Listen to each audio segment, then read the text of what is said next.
Iran ആ മേഖലയിലെ super power ആണെന്ന് പറയാതെ പറഞ്ഞ് അല്ലെങ്കിൽ അറിയാണ്ട് സമ്മതിക്കുകയാണ് ട്രംപ് ചെയ്തത്.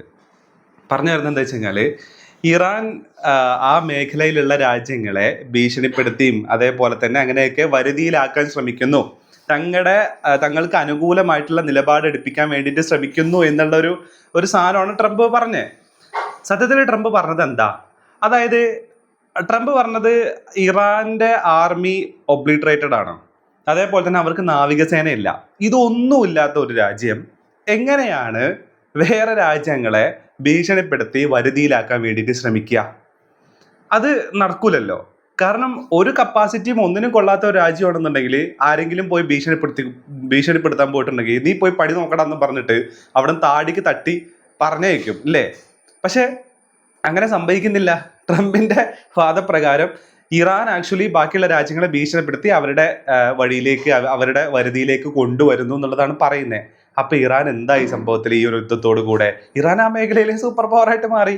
ഒരു സൂപ്പർ പവറിനെ വേറൊരു സൂപ്പർ പവർ ഉണ്ടാക്കിയെടുക്കുകയാണ് സത്യത്തിൽ ചെയ്തതെന്ന് വേണമെങ്കിൽ ഇത് വെച്ചിട്ട് പറയാൻ പറ്റും. പിന്നെ ട്രംപ് പറഞ്ഞൊരു സാധനം യഥാർത്ഥത്തിൽ ട്രംപിനെ കുറിച്ച് തന്നെയാണ് പറഞ്ഞിരിക്കുന്നത്. അതായത് അമേരിക്കയെ കുറിച്ച് തന്നെയാണ് പറഞ്ഞിരിക്കുന്നത്. ഒന്നാമത്തെ കാര്യം, വേറെ രാജ്യങ്ങളെ ഭീഷണിപ്പെടുത്തി വരുതിയിലാക്കാൻ ശ്രമിക്കുന്ന ഗുണ്ടായിസം പരിപാടി നടത്തുന്നത് അമേരിക്ക മാത്രമാണ് അല്ലെ? അമേരിക്കയും ഇസ്രായേലുമാണ്. ഇന്ത്യക്കടക്കം 50%, 100% നികുതി ഏർപ്പെടുത്തിയിട്ട് നമ്മൾ എവിടെ നിന്ന് ഓയിൽ വാങ്ങിക്കണം, നമ്മൾ എവിടെ ഓയിൽ വിൽക്കണം, എന്തെല്ലാം സാധനങ്ങൾ വാങ്ങിക്കണം, എന്തെല്ലാം സാധനങ്ങൾ വിൽക്കണം എന്നുള്ള കാര്യങ്ങളൊക്കെ ഭീഷണിപ്പെടുത്തി ടാക്സ് ടെററിസം നടത്തിയിട്ട് ഇജാതി പരിപാടികൾ യഥാർത്ഥത്തിൽ ലോകത്തിൽ നടത്തിക്കൊണ്ടിരിക്കുന്നതും അമേരിക്കയല്ലേ? ഏറ്റവും വലിയ ഉദാഹരണമാണ് ഇറാനെതിരെ ഇപ്പൊ ഏർപ്പെടുത്തിയിരിക്കുന്ന സാമ്പത്തിക ഉപരോധം അല്ലെ? ഇവരാരാണ്? വേറെ രാജ്യത്തിന്റെ പ്രൊഡക്റ്റ് എവിടെ വിൽക്കാൻ പാടില്ല, ഇവരത് വാങ്ങാൻ പാടില്ല എന്നൊക്കെ പറയാൻ ഇവരാരാണ്? അപ്പൊ ഈ ഭീഷണിയും ഈ ഗുണ്ടായിസം പരിപാടിയും യഥാർത്ഥത്തിൽ ലോകത്തിൽ എടുത്തുകൊണ്ടിരിക്കുന്നത് അമേരിക്കയാണ്, അമേരിക്കൻ സാമ്രാജ്യത്വമാണ്. അതിലൊരു സംശയവുമില്ല. വേറെ രാജ്യത്തിന്റെ പ്രസിഡന്റിനെ അടിച്ചോണ്ട് പോവാം, വേറെ രാജ്യങ്ങൾക്കെതിരെ ഫാൾസ് ആയിട്ടുള്ള പ്രൊപ്പഗൻഡ നരേറ്റീവ് ഉണ്ടാക്കിയിട്ട് ആ രാജ്യങ്ങൾക്ക് മേലെ പോയിട്ട് ആക്രമണം നടത്താം. ഇജാതി പരിപാടി ലോകത്ത് ചെയ്തുകൊണ്ടിരിക്കുകയും ഇങ്ങനെ ചെയ്യാമെന്ന് ലോകത്തിന് കാണിച്ചു കൊടുക്കുകയും ചെയ്തിട്ടുള്ളത് യഥാർത്ഥത്തിൽ അമേരിക്കയാണെന്നുള്ളത് കാണണം.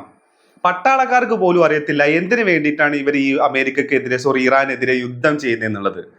വേറെ രാജ്യത്തിന് വേണ്ടിയിട്ട്, ഹോളി ലാൻഡിന് വേണ്ടിയിട്ട്, അതേപോലെ തന്നെ ബെഞ്ചമിൻ നെതന്യാഹുവിന് വേണ്ടിയിട്ട്, എപ്സ്റ്റീൻ ഫയലിന് വേണ്ടിയിട്ടാണ് യുദ്ധം ചെയ്യുന്നത് എന്നുള്ളത് ഇവരുടെ ഫൈറ്റർ ജെറ്റുകളുടെ ചിറകിൽ ഈ പറയുന്ന ഫൈറ്റർ ജെറ്റ് ഓടിക്കുന്ന പൈലറ്റുമാർ എഴുതി വെച്ച് ചരിത്രം വരെ ഇവരുടെ ഈ ഒരു യുദ്ധത്തിൽ ഉണ്ട് എന്നുള്ള ചരിത്രമല്ല, കഴിഞ്ഞ ദിവസമാണ് അത് സംഭവിച്ചത്. അതിന്റെ റിപ്പോർട്ടുകൾ പുറത്തുവിട്ടതും കഴിഞ്ഞ ദിവസമാണെന്നുള്ളത് കാണണം. അപ്പൊ ഈ രീതിയിൽ ലോകത്തില് ഒരു വിഭാഗം ജനങ്ങളെ അല്ലെങ്കിൽ വേറെ രാജ്യങ്ങളെയൊക്കെ വരുതിയിലാക്കാനും അവർക്ക് മേലെ ടാക്സ് ടെററിസം നടപ്പിലാക്കാനും അവരെ ഏകപക്ഷീയമായിട്ട് ആക്രമണം നടത്താനും എല്ലാ പ്ലാനും എല്ലാ അധികാരവും ഉള്ളത് യഥാർത്ഥത്തിൽ അമേരിക്കക്കാണ് എന്നുള്ളതാണ് പറയാനുള്ളത്. അമേരിക്കയാണ് ലോകത്തിൽ ഈ ജാതി പരിപാടികളെല്ലാം ചെയ്യുന്നത്. പക്ഷേ ഈ സാമ്പത്തിക ഉപരോധം പ്രഖ്യാപിക്കുന്ന സമയത്ത് അത് നടപ്പിലാവത്തില്ല.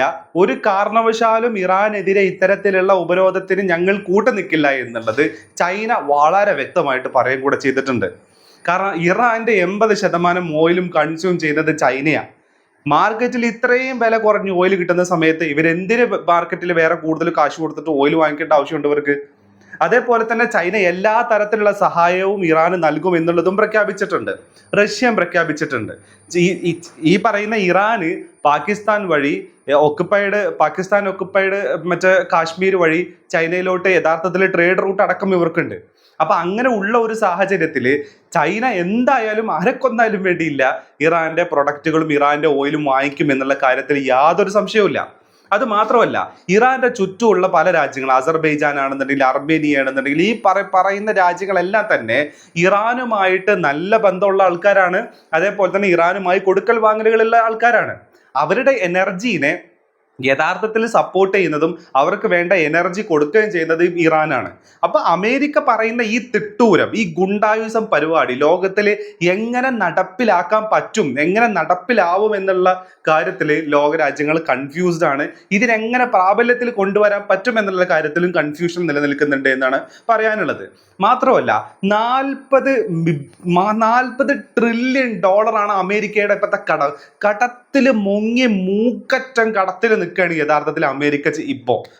അതായത് ഇവർ ചെയ്യുന്ന ഒരു പണി എന്താണെന്ന് ചോദിച്ചു കഴിഞ്ഞാൽ കുറച്ച് ട്രില്യൺ എവിടെന്നെങ്കിലും കടം എടുത്തിട്ടുണ്ടെന്നുണ്ടെങ്കിൽ ആ കടം തിരിച്ചടക്കേണ്ട കാലാവധി ആയിട്ടുണ്ടെന്നുണ്ടെങ്കിൽ ഇവർ ചെയ്യുന്നത് വേറെ ആളടുത്ത് നിന്ന് കടം വാങ്ങിയിട്ട് ഇയാൾക്ക് കൊടുക്കാനുള്ള പൈസ കൊടുത്ത് വീട്ടുകയാണ് ചെയ്യുന്നത്. അപ്പോൾ അങ്ങനെ വരുന്ന സമയത്ത് കടം തീരുന്നില്ല. എന്താ ഇതൊരു ബോണ്ട് എന്ന് പറയാം അതിനെ. കടം തീരുന്നില്ല, അനിശ്ചിത കാലത്തേക്ക് കടം നീണ്ട് പോവാ. ഇപ്പൊ ലോകത്തിലെ ഏറ്റവും കടമുള്ള രാജ്യമായിട്ട് $40 ട്രില്യൺ, 40 ട്രില്യൺ എന്നൊക്കെ പറഞ്ഞാൽ ഇന്ത്യയിലേക്ക് കൺവേർട്ട് ചെയ്യുമ്പോൾ എങ്ങനെ ആ സംഖ്യ പറയണം എന്നുള്ളതൊരു കൺഫ്യൂഷനാണ്. അത്രയും പൂജ്യമാണ് 40 ട്രില്യൺ എന്നൊക്കെ പറഞ്ഞു കഴിഞ്ഞാൽ. ആ ലെവലിൽ കടം നിൽക്കുകയാണ് അമേരിക്കക്ക്. അതിനെ ചൈന എടുത്ത് ട്രോളി കൊല്ലുന്നുണ്ട് ഈ ഒരു കടത്തിനെ. മറ്റേ ട്രംപ് സാധനങ്ങൾ വാങ്ങാൻ പോകുന്ന സമയത്ത്, ഫൈറ്റർ ജെറ്റ് യുദ്ധവിമാനങ്ങൾ വാങ്ങാൻ പോകുന്ന സമയത്ത് ക്രെഡിറ്റ് കാർഡ് എടുത്ത് ഉപയോഗിക്കുമ്പോൾ അതിനകത്ത് പൈസ ഇല്ല. എന്നിട്ട് എന്താ ചെയ്യുന്നത്? വേറൊരുത്തൻ്റെ അടുത്ത് നിന്ന് കടം വാങ്ങിച്ചിട്ട് ക്രെഡിറ്റ് കാർഡ് അടിച്ചിട്ട് വീണ്ടും അത് ഉപയോഗിക്കുന്ന രീതിയിലേക്കാണ് കാര്യങ്ങൾ ചെയ്യുന്നത്. ആ രീതിയിൽ ട്രോളിക്കൊല്ലാണ് യഥാർത്ഥത്തിൽ അമേരിക്ക ചെയ്യുന്നത് എന്നുള്ളതാണ്. പക്ഷെ അമേരിക്കയെ ചൈന ട്രോളി കൊല്ലുന്നുണ്ട്. ഇറാനും ചെയ്യുന്നുണ്ട്. ഇറാന്റെ പല എംബസീസും ആ സാധനം ഷെയർ ചെയ്യുകയും കൂടെ ചെയ്തിട്ടുണ്ട്. അതിന്റെ വീഡിയോ ഞാനിവിടെ അറ്റാച്ച് ചെയ്യാം.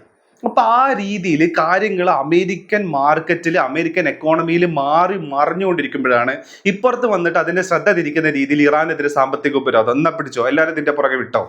അതിന്റെ അപ്പുറത്തേക്ക് വേറൊരു മാധ്യമ പ്രവർത്തകൻ പോയിട്ട് ചോദ്യം ചോദിക്കുകയാണെന്നുണ്ടെങ്കിൽ ക്വയറ്റ് എന്ന് പറഞ്ഞിട്ട് അവന്റെ വായടപ്പിക്കുന്ന രീതിയിലേക്കുള്ള പരിപാടി ചെയ്തു വെക്കാം. അങ്ങനെ കടത്തിൽ മുങ്ങാങ്കുഴി ഇട്ട് എന്താ പറയാ, നിവരാൻ പറ്റാത്ത രീതിയിൽ അമേരിക്ക മാറുമ്പോൾ അതിന്റെ ഇടയിൽ കൂടാണ് ഇറാന്റെ മേലെ ബോംബിടാനും കൂടെ വന്നിരിക്കുന്നത് എന്നുള്ളതാണ്. അങ്ങനെ സത്യത്തിൽ ട്രംപ് ഇന്നലെ പറഞ്ഞത് ഇറാൻ മേഖലയിലെ ഒരു സൂപ്പർ പവർ ആയി എന്നുള്ളതാണ് പറയാനുള്ളത്.